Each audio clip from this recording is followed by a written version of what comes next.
Bueno, muy buenas tardes ya. Gracias a los organizadores del Congreso por la invitación a participar y aportar un poquito en este Congreso que implica ya 10 años del Hospital Metropolitano. Quiero empezar diciéndoles que el tema pues yo lo acepté como que medio inconsciente, ¿verdad? El doctor me llama y me dice, ve, ¿vos podés dar una charla? Sí, claro. Y cuando veo lo que me tocaba, dije, ups. Y no es porque sea difícil, sino simplemente porque los médicos que me antecedieron presentaron una cantidad de estudios con grandes niveles de evidencia y grandes cantidades de pacientes. Los estudios que tienen que ver con la nutrición en el paciente gravemente enfermo o paciente crítico, generalmente son estudios pequeños y los niveles de evidencia son ni siquiera B, sino generalmente son C y hasta D y casos anecdóticos, pues, o experiencia clínica en todo caso.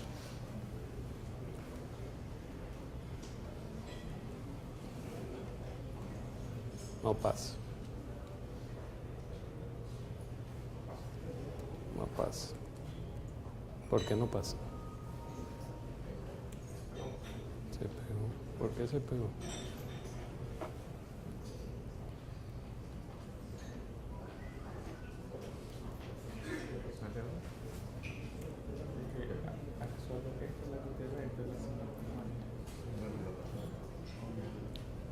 Ok. ¿Está funcionando el micrófono?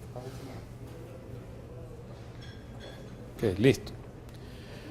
Empecemos primero por decir qué paciente es el que vamos a tratar. Paciente gravemente enfermo. Entonces, ese paciente al menos debemos considerar que tiene una falla orgánica que requiera un soporte terapéutico activo.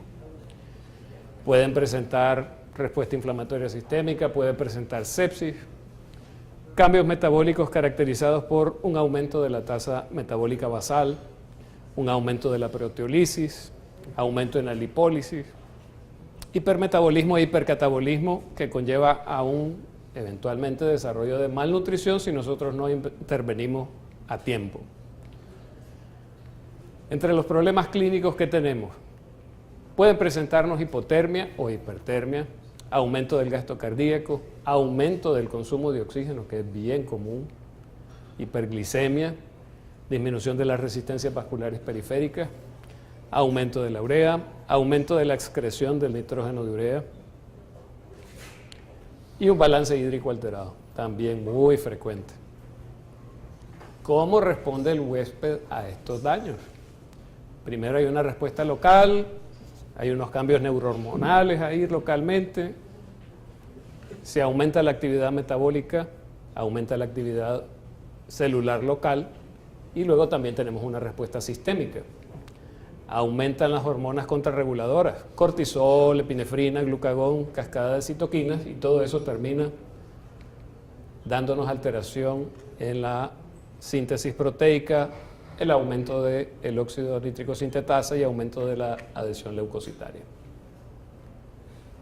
¿Qué pasa con las alteraciones metabólicas? Esto se da en dos fases. Hay una primera fase, bueno, en tres realmente. Primero hay una fase que se llama fase EV, también se le llama fase hipodinámica y posteriormente vamos a ver las otras dos. Esto ocurre en las primeras 24 a 48 horas. Hay un aumento en la actividad simpática, hay disminución del gasto cardíaco que puede conllevar a una hipoperfusión tisular, hay una disminución de la tasa metabólica, hay elevación del lactato sérico, glucosa, liberación de ácidos grasos, resistencia a la insulina, liberación de catecolaminas con vasoconstricción. Y luego tenemos la otra fase, que es la fase flow. Esta se genera o se da, la empezamos a ver aproximadamente 5 días después de la injuria que llevó al paciente a la unidad de cuidados intensivos. A su vez, esta tiene una fase aguda y una fase de adaptación. En ella hay utilización de carbohidratos, aminoácidos y ácidos grasos. Obviamente todo esto está saliendo de algún lado, carbohidratos están saliendo del hígado, ácidos grasos aminoácidos que estamos sacando de la fibra muscular y movilización de ácidos grasos desde la reserva. El gasto energético aumenta entre 1,5 y 2 veces el basal. Aumenta el consumo de oxígeno y la producción de CO2.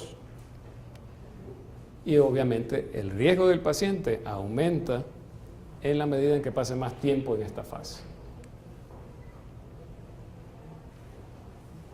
Finalmente, si todo lo hiciéramos bien y todo fuera maravilloso, bueno, y logramos llegar a la fase de recuperación o anabolismo, se normalizan los signos vitales, hay un aumento de la diuresis, mejora el apetito, balance nitrogenado positivo y el paciente va para adelante. ¿Qué pasa? El paciente tiene un aumento del requerimiento energético y del consumo de oxígeno. En trauma, ese aumento o esa necesidad aumentada es del 40 al 60% mayor de la tasa metabólica basal. En cirugía estamos hablando de un incremento del 10 al 30%, cuando hay fiebre es 40%, y vean qué cantidad de pacientes tenemos con fiebre. Y unas 3 anotaciones. Las catecolaminas que usamos con mucha frecuencia aumentan el requerimiento energético. Si el paciente está sedado, bajamos casi a la mitad el requerimiento energético, y cuando se la quitamos y lo estamos despertando, regresa otra vez la demanda y la necesidad de ese paciente por ser alimentado. Algunos comentarios con ciertas cosas, como la insulina, por ejemplo.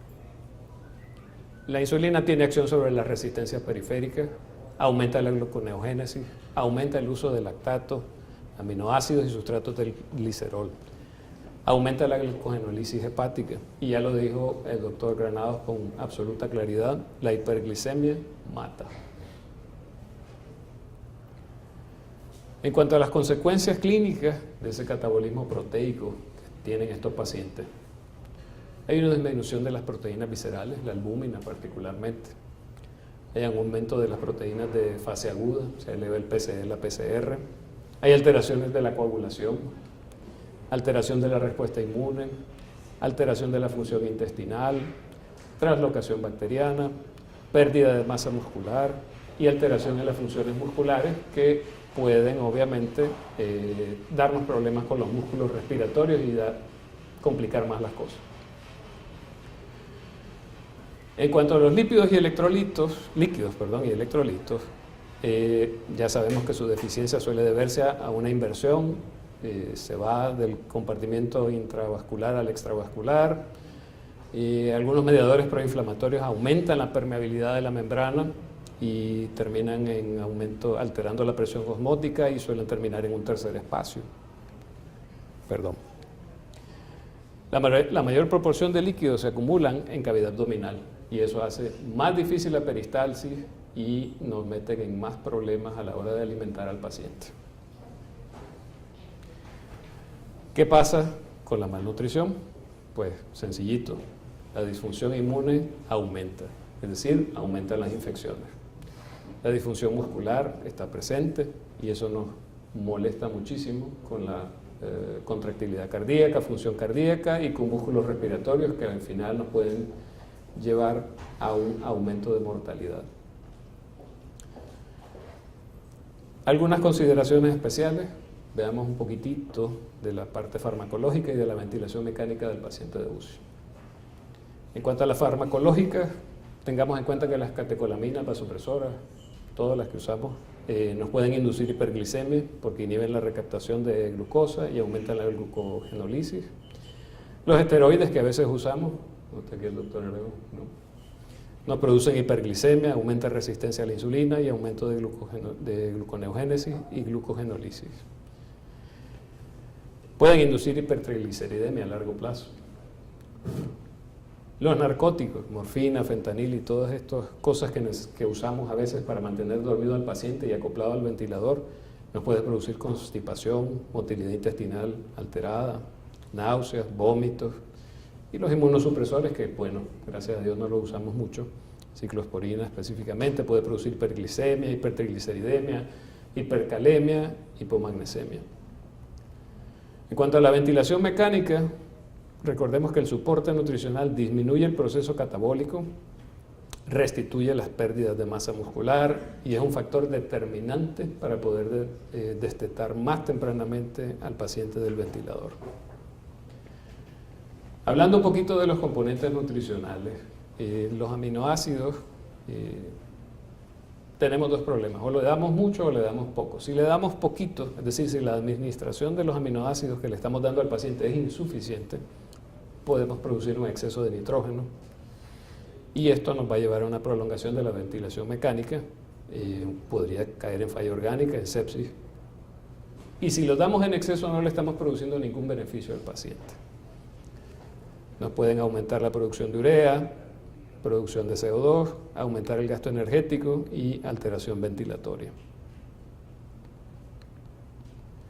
En cuanto a los carbohidratos, si los damos en exceso, vamos a producir un aumento de la lipogénesis, es decir, vamos a favorecer el depósito también de lípidos en el hígado, vamos a producir esteatosis hepática y disfunción, aumentan el riesgo de hiperglicemia y la recomendación es dar entre 300 y 400 gramos al día, recomendación general. Después vamos a ver un poquito más específico. En la ventilación mecánica aumenta el CO2, aumenta el trabajo respiratorio. Si damos exceso de carbohidratos, estoy hablando, aumenta el consumo de oxígeno y se prolonga la ventilación mecánica. En cuanto a las grasas, es preferible usar ácidos grasos de cadena larga, se absorben mejor, se depositan menos en hígado. También podemos usar de cadena media, que realmente son fórmulas artificiales. Poca influencia realmente en la ventilación mecánica, pero vamos a ver ahora otro problema que pueden producir: posible influencia en alteraciones inmunológicas y podrían comprometer la respiración, producción de prostaglandinas proinflamatorias, disminución de la saturación de oxígeno y un poco de disfunción pulmonar. En cuanto a los micronutrientes, que también son importantes y no nos podemos olvidar de ellos, el magnesio es necesario. ¿Necesario por qué? Porque interviene en la función de la nitrógeno, de la sodio-potasio ATPasa. Disminuye cuando hay alteraciones cardíacas, vasculares, contribuye a que no nos den problemas cardíacos, vasculares, neurológicos, disfunción de músculos respiratorios y alteración hidroelectrolítica. El fósforo, casi siempre lo olvidamos. Es importante también en la función de la bomba esta de sodio-potasio ATPasa. El calcio, se nos puede alterar la función del diafragma y obviamente pues darnos problemas en el paciente ventilado y no ventilado.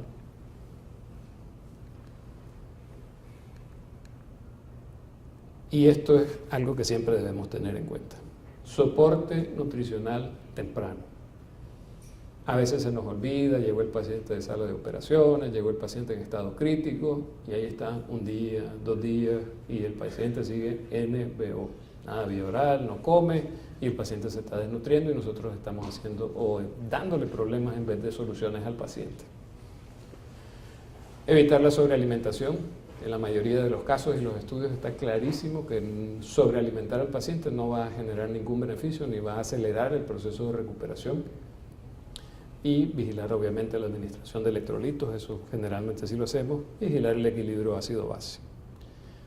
Ahora, ¿qué vamos a hacer con el paciente? ¿Cómo lo vamos a abordar nutricionalmente? El objetivo principal es minimizar la pérdida de masa muscular, mejorar respuesta inmune, evitar complicaciones de la sobrealimentación, prevenir y tratar deficiencias de los micro y macronutrientes, evitar complicaciones de la técnica usada, contribuir a la recuperación y menor estancia hospitalaria. Y vamos a ver un poquito más de los componentes en el paciente crítico. Todo esto que les cuento es verdad en pacientes que estamos esperando que van a estar en cuidados intensivos por lo menos 2 o 3 días.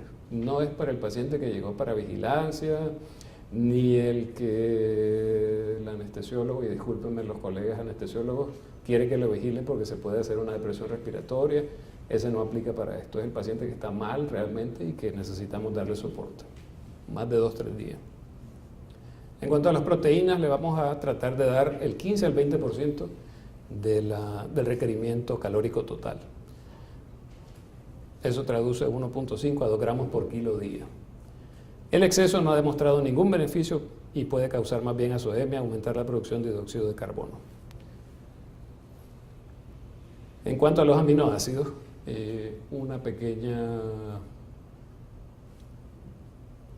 acotación sobre la glutamina, que está muy de moda, que está en muchas preparaciones comerciales que nos están ofreciendo ahora recientemente. La glutamina disminuye en los pacientes que están gravemente enfermos. Contribuye en el metabolismo de glucógeno y recambio de proteínas. Es combustible especial dedicado para el enterocito. Es necesaria para el sistema inmune. Mejora el balance nitrogenado, disminuye el daño de la mucosa y a su vez previene la translocación bacteriana y aumenta la proliferación de linfocitos y función de los macrófagos. Hay estudios, y vuelvo y les digo, son estudios pequeños, algunos de ellos no tienen suficiente nivel de evidencia, que apoyan el uso de glutamina tempranamente en los pacientes que están críticamente enfermos. Sobre todo para evitar el daño a la mucosa intestinal. En cuanto a los carbohidratos, vamos a planear darle de 2 a 5 gramos por kilo. Y en los pacientes críticos vamos a usar más o menos 2 miligramos por kilo minuto. Y deben constituir más o menos del 50 al 60% del requerimiento calórico total que vamos a darle al paciente. El exceso, ya habíamos hablado algo de esto, puede producir hiperglicemia, estado hiperosmolar, exceso en la producción de dióxido de carbono y estatosis hepática. Puede requerir uso de insulina, muchas veces lo es. Y vamos con los lípidos. ¿Qué pasa con los lípidos? Los lípidos los podemos introducir en las fórmulas de alimentación. Y digo fórmulas de alimentación porque ya lo vamos a ver, la principal ruta que se prefiere para esto es la ruta enteral. Pero especialmente los lípidos son importantes porque nos permiten ahorrar proteínas, es decir, evita el riesgo de un exceso de carbohidratos. Ya vimos lo que puede pasar cuando damos carbohidratos en exceso y proporciona ácidos grasos esenciales. Más o menos vamos a planear darle del 10 al 30% del requerimiento calórico total. No debemos exceder 0.1 gramos por kilo por hora. Estamos hablando de más o menos unos 0.7 a 0.9 gramos por kilo.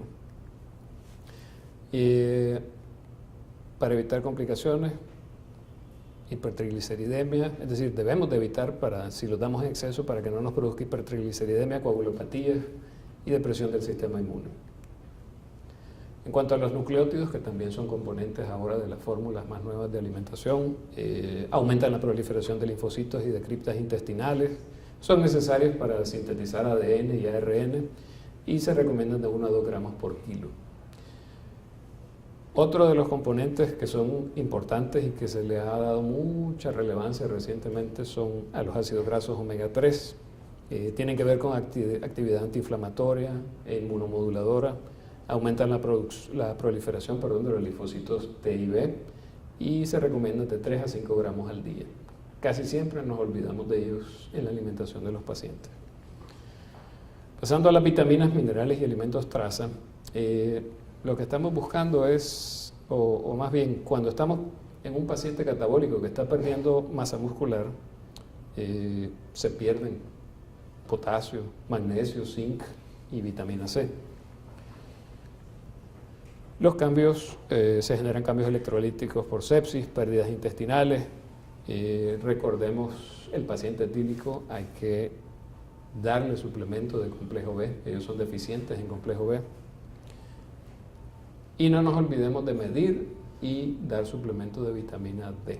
Ya lo dijeron antes de mi charla, es absolutamente importante y está ya más que comprobado el efecto o el papel que juega la vitamina D en la respuesta inmune. Este metaanálisis que les pongo acá, súper ultra resumido, es de julio 30 del 2014 y se los traigo por una simple y sencilla razón. Fíjense lo que dice, iniciar nutrición enteral en las primeras 24 o 48 horas, pero la segunda línea es la más preocupante.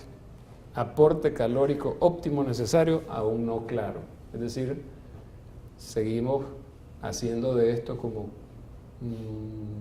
muy basado en la experiencia de cada quien. en la observación que tenemos en el hospital X o en el hospital Y. Pero lo que yo quisiera que nos quedáramos es la primera frase. Iniciar nutrición enteral en las primeras 24 a 48 horas.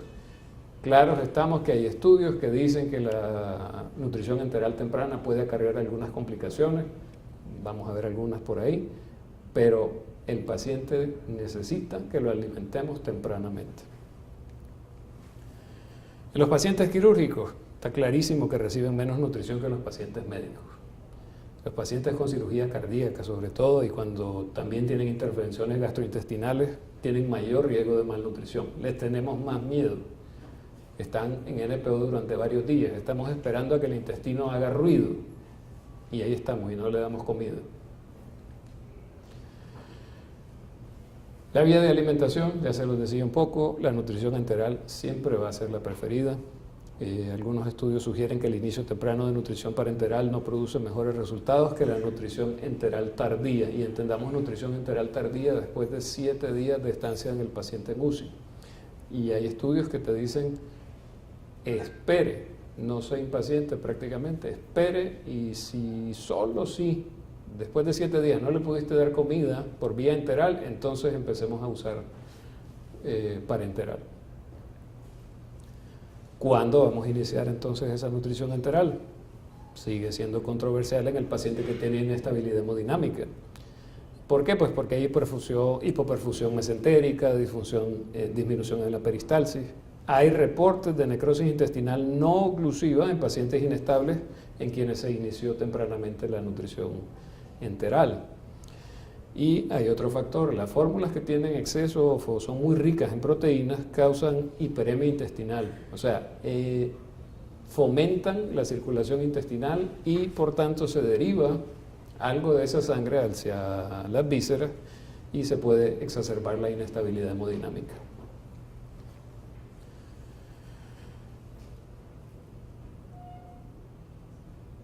Cuando hay incremento de residuo gástrico, diarrea, distensión abdominal, pueden ser datos de isquemia intestinal. Cantidad de veces nos sucede, administramos una fórmula X y doctor le dio diarrea, ¿qué hacemos? No, pues sígale dando.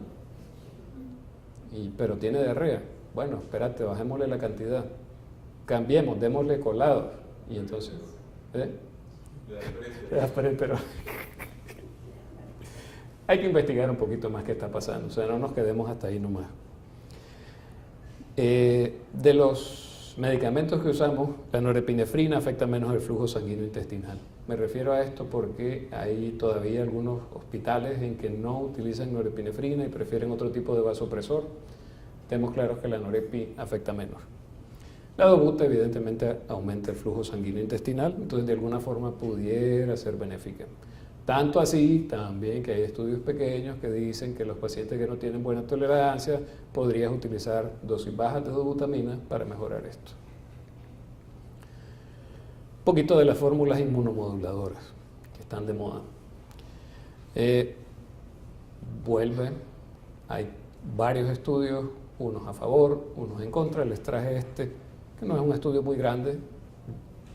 Es un estudio realizado en España, se hizo en 6 hospitales de España, enrolaron 181 pacientes, todos ellos sépticos.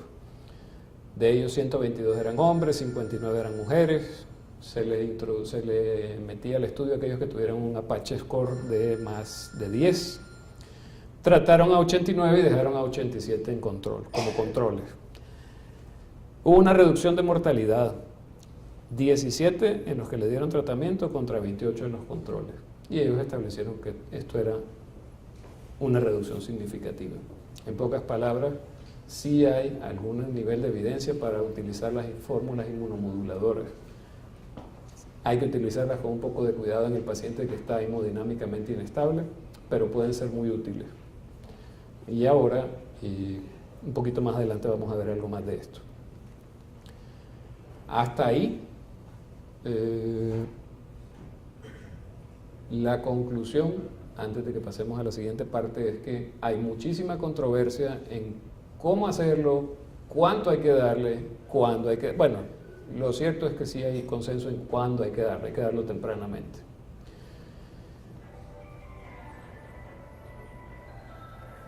Para resumir o para evitar recargar de estudios y demás, en la revisión que yo estuve haciendo me pareció que las guías, hay unas guías conjuntas que son de la American College de Critical Care Medicine y del ASPEN, que es la American Society for Parenteral and Enteral Nutrition, me pareció lo más práctico. ¿Por qué? Porque después, si no te guías con eso, empezamos a divagar con una cantidad de estudios, unos dicen que sí, otros dicen que no, y al final